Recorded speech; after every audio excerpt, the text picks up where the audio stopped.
မုတ်တီနဲ့မုတ်တီရခိုင်သုံးလို့စားပါတယ်ရှင်ဒါမုတ်တီရခိုင်သုံးလို့ဖို့အတွက်ငါးမှုငါးချက်ထားတာပေါ့နော်ဒါမျိုးပြီးစဉ်ဒါကစီချက်ဒါကလည်းလည်းငါးဝမ်းမကြီးရပါရှင်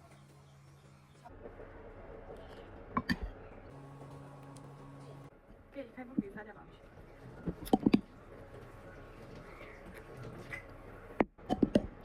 ကြာသေးလို့အခုပြောင်းဆိုရလေလူကဘယ်လိုလဲမသိဘူးထိတ်ထိတ်ရှိနေဖြစ်နေရ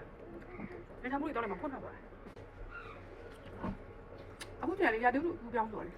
ပို့ပို့ထူထူကြီးဖြစ်နေရပါထိတ်ထိတ်ရှိနေတယ်ဒီမုတ်တီချက်တာရှယ်ပဲမုတ်တီရတယ်ပေါ့နော်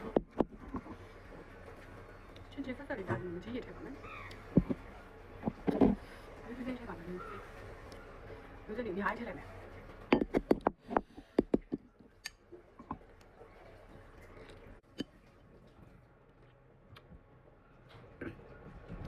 အမလေး